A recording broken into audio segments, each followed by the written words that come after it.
Students देखिए, आज हम आप लोग को समय एवं कार्य बताने जा रहे हैं। ठीक है, जो कि आपका ये सिलेबस है। हम आपको एसएससी जीडी का सिलेबस पूरा करवा रहे हैं।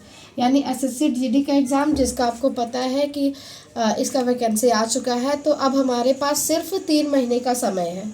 ठीक है, 90 दिन का समय है। इस टारगेट को लेके चलेंगे तो आप आसानी से एसएससी जीडी का एग्ज़ाम निकाल सकते हैं। हम आपको इसमें मैथ्स की और हिंदी की और रीजनिंग आप जैसा कहिएगा तो मैं आपको रीजनिंग की भी क्लास दिलाऊंगी। आपको जिस भी सब्जेक्ट में दिक्कत हो एसएससी जीडी में वो मैं आपको करवाऊंगी।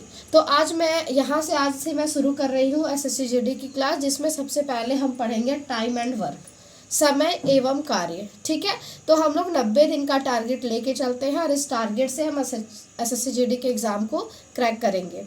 चलिए अब हम क्वेश्चन से शुरुआत करते हैं। ठीक है, समय एवं कार्य। समय एवं कार्य का मतलब क्या होता है कि हम जिस भी कार्य को करते हैं उसे करने में हमें जितना समय लगता है, ठीक है, जितना समय लगता है और हम उसे जिस क्षमता से करते हैं, इसमें हम पढ़ेंगे। देखिए, कुल कार्य हम कैसे निकालते हैं? क्षमता गुना समय, यानी क्षमता जो होता है, यानी हम जिस ताकत से उस काम को करते हैं, जिसको हम लोग इंग्लिश में एफिशिएंसी कहते हैं। क्या कहेंगे? एफिशिएंसी। ठीक है, और समय, जब हमें कुल कार्य निकालना होगा तो हम क्षमता को समय से जब हम गुणा कर देंगे, मल्टीप्लाई कर देंगे, तो हमारा कुल कार्य निकल जाएगा। ये इसका बेसिक फार्मूला है टाइम एंड वर्क का। ठीक है, चलिए हम लोग अब आगे क्वेश्चन बनाते हैं। क्वेश्चन में क्या कह रहा है? किसी कार्य को 10 दिन तथा बी उसी कार्य को 30 दिन में पूरा करता है। यानी ए मान लीजिए कि एक व्यक्ति है और बी ये दूसरा व्यक्ति है। ठीक है, ए किसी कार्य को 10 दिन में तथा बी उसी कार्य को 30 दिन में पूरा करता है। तो बोला है कि दोनों ए और बी दोनों मिलकर उस कार्य को कितने समय में पूरा करेंगे। तो इसे हम दो मेथड से बनाते हैं। एक होता है एलसीएम मेथड से बनाते हैं और एक होता है रेंज मेथड से बनाते हैं। ठीक है, रेंज मेथड से बनाते हैं, लेकिन क्योंकि अभी हम सीख रहे हैं तो इसलिए हम इसको एलसीएम मेथड से बनाएंगे। जब आप सीख जाएंगे तब आप इसे ऑप्शन से, अगर रेंज मेथड आप लगाते हैं तो आपको ऑप्शन से देखना पड़ेगा। ये रेंज मेथड भी हम आपको बताएंगे, लेकिन पहले एलसीएम मेथड सीखने के बाद। चलिए देखिए, अब हम बताते हैं आगे। रेंज मेथड भी बहुत आसान है। जब आप इसे बनाना सीख जाएंगे तो आप एग्जाम में डायरेक्ट रेंज मेथड लगा के इसका सॉल्यूशन सिर्फ मात्र 10 सेकंड में आप इसे पूरा अच्छे तरीके से इसका आंसर ला सकते हैं। और क्योंकि आपको पता है कि एसएससी जीडी में आपका ज़्यादा समय होता नहीं है, सिर्फ 60 मिनट का समय होता है, यानी 1 घंटे का। तो हमें 1 घंटा में ही सारा क्वेश्चन को सॉल्व करना होता है।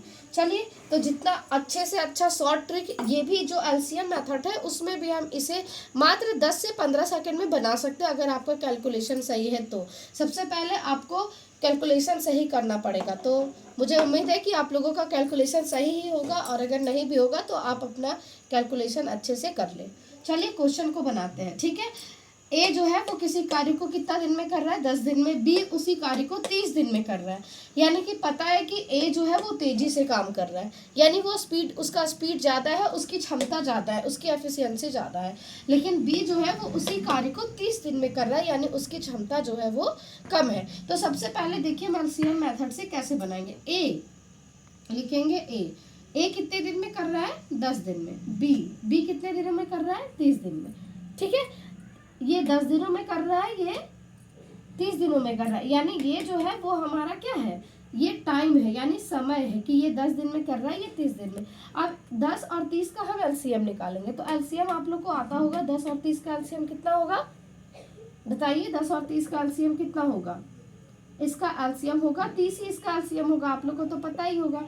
30 इसका एलसीएम होगा, तो इसका एलसीएम हम लिखेंगे ऐसे, ये हो गया 30। ठीक है, उसके बाद देखिए इसको डिवाइड करेंगे। 30 को 10 से डिवाइड करेंगे यानी 3, और 30 को 30 से करेंगे यानी 1।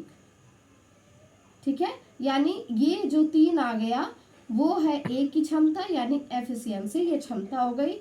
और 1 जो है वो है बी की क्षमता। जैसा हम लोगों ने पढ़ा था कि ये जो इसकी समय जो है वो 10 दिन है, तो इसकी ताकत भी ज़्यादा है। देखिए आप देख पा रहे हैं कि इसकी ताकत जो है वो 3 है, और क्योंकि इसका समय भी ज़्यादा है तो इसकी ताकत जो है वो कम है, यानी कि ताकत 1 है। ठीक है, यहाँ तक आपको कोई दिक्कत है? तो बोला है ए और बी, यानी ए और बी दोनों मिल के इस कार्य को कितने दिन में पूरा करेंगे। तो दोनों मिल के इस कार्य को, तो इसीलिए हम दोनों की एफिशिएंसी को जोड़ेंगे। तो दोनों की एफिशिएंसी कितनी हो गई? दोनों की एफिशिएंसी कितनी हो गई? 3 और 1 कितना हो गया? 4। और हमारा ये जो है वो निकलता है टोटल कार्य। क्या है ये? टोटल कार्य, यानी टोटल वर्क। टोटल वर्क हमारा कितना है? 30। और दोनों की क्षमता कितनी है? दोनों की क्षमता अगर मिला दे तो 4। दोनों की क्षमता 4 हो गई। तो ये हमारा आंसर हो गया। ठीक है, लेकिन अगर जब हम इसको आगे भी करेंगे तो 4 7 जा 28 और यहाँ पे 2 बच गए, यानी इतना दिन जो है वो इसको इन दोनों अगर एक साथ मिलकर करेंगे तो उसे 7:2/4 इतना दिन उसे लगेगा इस कार्य को करने में।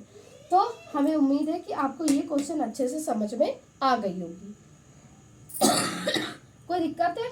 अगर हमें सिर्फ बोलेगा कि ए उस कार्य को कितने दिन में पूरा करेगा तो सिर्फ ए की एफिशिएंसी लेंगे। अगर सिर्फ बी बोलेगा तो बी की लेंगे, लेकिन यहाँ पे हमें ए प्लस बी यानी ए और बी दोनों बोला है, इसलिए हम दोनों की ताकत को यहाँ पे ऐड करके और उससे हम टोटल वर्क से डिवाइड दे दिए, तो हमारा इतना दिन निकल गया।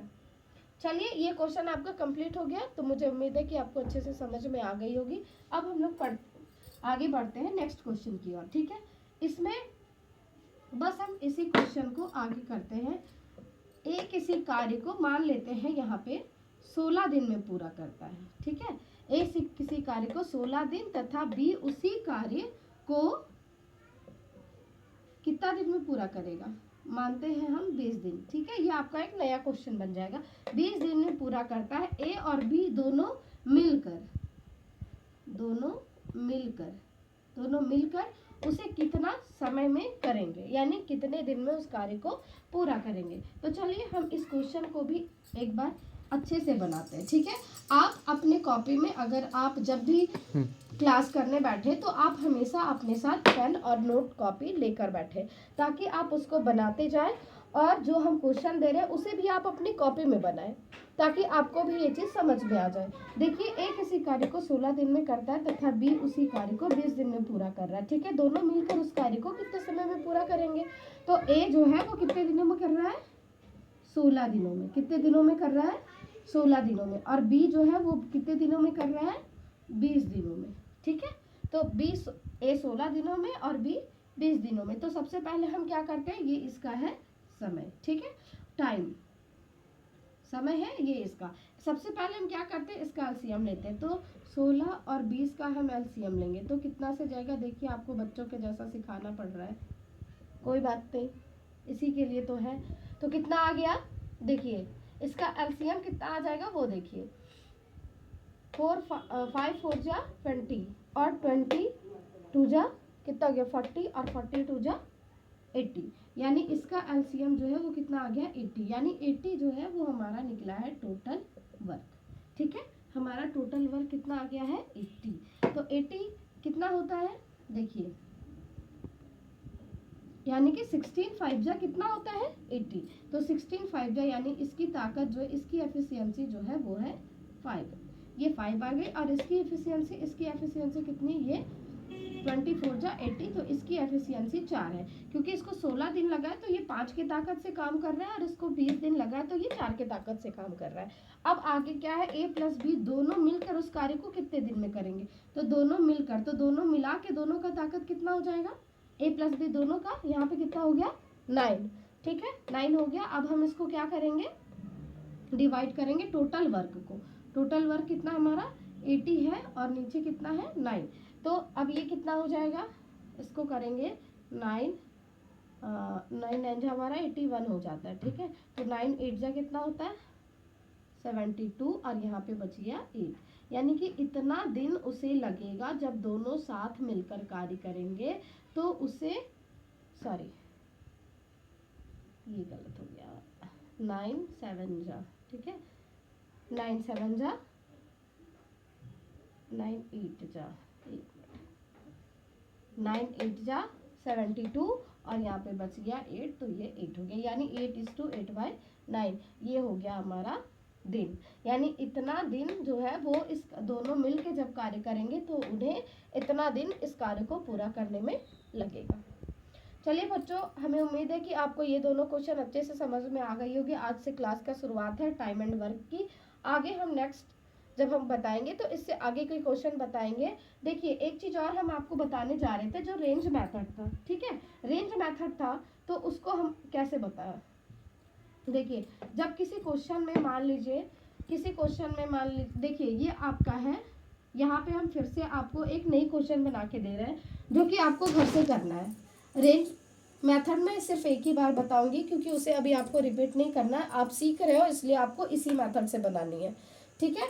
तो आपको एक इसी कार्य को यहाँ पे मान लेते हैं हम 20 दिन में पूरा करता है, ठीक है, और बी उसी कार्य को मान लेते हैं 30 दिन में पूरा करता है, ठीक है, 20 दिन में, तथा बी उसी कार्य को 30 दिन में पूरा करता है। ए प्लस बी दोनों मिलकर उससे कितने दिन में पूरा करेंगे। तो ये आपका होमवर्क हो गया, ठीक है, यानी कि ये क्वेश्चन आपका होमवर्क हो गया। आपको इसे बना के और इसका आंसर हमें कमेंट करके बतानी है, ठीक है। देखिए इसको रेंज मेथड से अगर हम बनाएं तो कैसे बनेगा ये।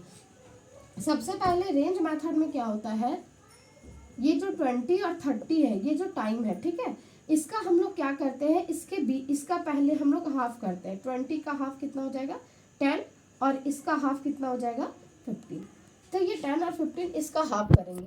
अब इसके बीच का हम देखते हैं, इसके बीच का क्या होगा, इसके बीच में क्या आता है बताइए। इसके बीच में यानी मिड पॉइंट में क्या आएगा, यानी कि इसमें आ जाएगा 12.5, यानी 12 एंड हाफ, ठीक है, 12 एंड हाफ आ जाएगा इसके बीच में। तो मान लीजिए आपके यहाँ पे ऑप्शन में दिया है 13, 12, 15 और मान लीजिए 11.5, ठीक है, ये सब आपको दिया है। तो इसमें आपको ये ऑप्शन 1 है, ये ऑप्शन 2 है, ये ऑप्शन 3, ये ऑप्शन 4, 4 ऑप्शन तो होते हैं, आपके एग्जाम में भी 4 ऑप्शन होते हैं। तो जो हमारे मिड पॉइंट के नज़दीक में आता हो, जो हमारा मिड पॉइंट के नज़दीक में आता हो वही आंसर होगा। जैसे ये 13 है तो 13 क्या है, हमारे मिड पॉइंट से ज़्यादा है, तो ज़्यादा से तो हमको बिल्कुल लेना देना ही नहीं है, मतलब ज़्यादा तो हमें चाहिए ही नहीं, मिड पॉइंट से ज़्यादा आंसर हो ही नहीं सकता है, ठीक है। और ये 12 है, 12 जो है वो मिड पॉइंट से जस्ट थोड़ा सा कम है, ठीक है, आधा ही तो कम है ना ये 12, तो इसकी उम्मीद है कि ये हो सकती है। अब 15, तो 15 तो ये तो इसका आधा हो गया भाई, ये तो होगा ही नहीं, बिल्कुल नहीं होगा। अब ये 11.5, तो 11.5 जो है वो मिड पॉइंट से ज़्यादा ही पीछे है, तो उसके पहले भी तो 12 है, तो इसलिए इसका आंसर हो जाएगा 12, ठीक है। ये 11.5 नहीं होगा, 15 भी मैंने बता दिया क्यों नहीं होगा, 13 भी क्यों नहीं होगा, क्योंकि मिड पॉइंट से ज़्यादा इसका आंसर हो ही नहीं सकता। जब भी आंसर होगा तो मिड पॉइंट के जस्ट नज़दीक वाला ही आंसर होगा। अगर मिड पॉइंट के जस्ट नज़दीक मान लीजिए ये दिया रहता, यहाँ पे 10 होता, तो ये आंसर हमारा ये हो जाता, लेकिन इसका एग्जैक्ट जो आंसर है वो 12 ही होगा, तो 12 होगा। आप इसे इस मेथड जो मैंने एलसीएम मेथड बताया है आप उससे भी बना सकते हैं, तो आप आंसर मैच करके देख लीजिएगा और आप हमें इसे एलसीएम मेथड से बना के आप मुझे कमेंट करिएगा, और हो सके तो आप इसी तरह के 1-2 क्वेश्चन और बना के हमें बताइएगा, ताकि मुझे पता, ये तो आपका सिर्फ पहला स्टेप था, आपके क्लास का ये पहला स्टेप है। चलिए अब हम इस चीज़ को यहीं पे ख़त्म करते हैं, फिर आपसे मिलेंगे नेक्स्ट वीडियो में। Thank you.